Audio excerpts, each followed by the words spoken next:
சென்னை உயர்நீதிமன்றத்தில் தமிழை வழக்காடு மொழியாக கொண்டு வர வேண்டும் என சென்னையில் நடைபெறும் வழக்கறிஞர்கள் தொடர் பட்டினி போராட்டத்திற்கு ஆதரவாக புதுச்சேரியில் தமிழ் தேசிய பேரியக்கம் ஆர்ப்பாட்டத்தில் ஈடுபட்டது.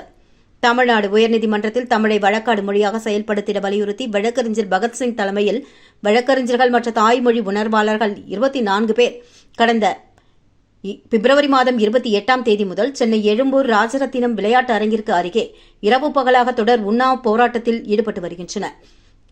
தங்களது கோரிக்கை நிறைவேறும் வரை தொடரும் இந்த காலவரம்பற்ற உண்ணாவிரத போராட்டத்திற்கு சென்னை உயர்நீதிமன்றம் அனுமதி அளித்துள்ளது. இன்றோடு 6 நாட்களாக தொடரும் இந்த போராட்டத்தை தமிழ்நாடு அரசு இந்திய அரசு கண்டுகொள்ளாமல் அலட்சியப்படுத்துவது வருத்தமளிக்கிறது என்றும், இந்திய அரசமைப்பு சட்ட உறுப்பு 348 இந்திய அல்லது 8வது அட்டவணையில் உள்ள மாநில மொழி அந்த குறிப்பிட்ட மாநில உயர்நீதிமன்றத்தில் வழக்காடு மொழியாக இருக்கலாம். இதற்கு அம்மாநில அரசு கோரிக்கை அனுப்பி குடியரசுத் தலைவரின் ஒப்புதலை பெறலாம். ஆனால் தீர்ப்பு மட்டும் ஆங்கிலத்தில் எழுதப்பட வேண்டும் என்று கூறுகிறது.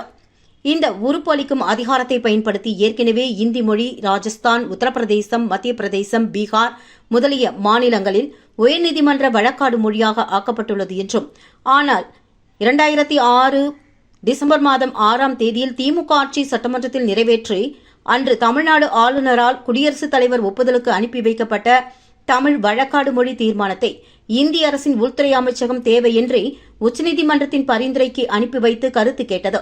அப்போது உச்சநீதிமன்றம் தமிழை அனுமதிக்கக் கூடாது என்று கருத்து கூறியது. இந்த அரசமைப்பு சட்ட உறுப்பு 348 மாநில உயர்நீதிமன்ற வழக்காடு மொழியாக அம்மாநில மொழியை ஏற்பதற்கு உச்சநீதிமன்றத்தின் ஒப்புதலையோ அல்லது கருத்தையோ பெற வேண்டும் என்ற நிபந்தனை விதிக்கவில்லை.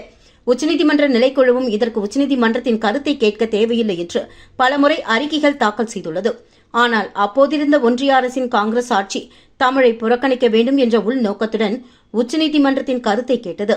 ஒன்றிய காங்கிரஸ் ஆட்சி உயர்நீதிமன்ற வழக்காடு மொழியாக்காமல் தமிழை தடுக்க எடுத்த சட்டவிரோத நடவடிக்கையை கண்டித்து மீண்டும் அத்தீர்மானத்தை தமிழ்நாடு சட்டப்பேரவையில் நிறைவேற்றி குடியரசுத் தலைவர் ஒப்புதலுக்கு திமுக ஆட்சி அனுப்பவில்லை. அஇஅதிமுக ஆட்சியும் அனுப்பவில்லை. தற்பொழுது 24 பேர் காலவரையற்ற உண்ணாவிரத போராட்டத்தை தொடர்ந்து வருவதாகவும், சிலர் பாதிக்கப்பட்டு மருத்துவமனைக்கு சிகிச்சைக்கு அழைத்து செல்லப்பட உள்ளதாகவும், மீண்டும் அவர்கள் உண்ணாவிரத போராட்டத்தில் உட்காரப் போகிறார்கள் என்றும், இந்த 24 பேரில் 90 வயதுடைய பெரியவர் குருசாமி தமிழன் அவர்களுக்கும் 4 பெண்கள் உள்ளதாகவும், புதுச்சேரிக்கும் சென்னை உயர்நீதிமன்றம் தான் புதுச்சேரி முதலமைச்சர் அவர்கள் கூட்டணி கட்சிக்கு பயந்து இந்த கோரிக்கையில் அமைதியாக இருக்கக்கூடாது என்றும், சட்டமன்றத்தில் தீர்மானம் நிறைவேற்றியும் அனைத்து கட்சி உறுப்பினர்களுடைய ஆதரவோடு கடிதம் எழுதியும் சென்னை உயர்நீதிமன்றத்தில் தமிழ் வழக்காடு மொழியாக்க இந்திய அரசு அறிவித்திட உரிய நடவடிக்கை எடுக்க வேண்டும். தமிழ்நாடு முதலமைச்சர் மு க ஸ்டாலின் அஇஅதிமுக, காங்கிரஸ், பாசக உள்ளிட்ட அனைத்து கட்சிகளையும் ஒருங்கிணைத்து உடனடியாக சட்டப்பேரவையில் உயர்நீதிமன்ற வழக்காடு மொழியாக தமிழை ஆக்கிட வலியுறுத்தி அரசமைப்பு உறுப்பு 348 2 படி தீர்மானம் நிறைவேற்றி குடியரசுத் தலைவருக்கு அனுப்புமாறும், போர்க்கால அவசரத்துடன் செயல்பட்டு உண்ணா போராட்டத்தை முடித்து வைக்க நடவடிக்கை எடுக்க வேண்டும் என கேட்டுக் கொள்வதாகவும் தெரிவித்துள்ளார். தங்களது கோரிக்கைகளை வலியுறுத்தி தமிழ் தேசிய பேரியக்க புதுச்சேரி செயலாளர் தலைமையில் நடைபெற்ற ஆர்ப்பாட்டத்தில் தமிழ் தேசிய பேரியக்க தெற்கு கிளை செயலாளர் அசோக்ராஜ், வடக்கு கிளை செயலாளர் சத்யமூர்த்தி, கிளை செயலாளர் குமார் உள்ளிட்டோர் முன்னிலை வகித்தனர். துணை பொதுச் செயலாளர் தோழர் அருணபாரதி ஆர்ப்பாட்டத்தின் நோக்கத்தை விளக்கி பேசினார்.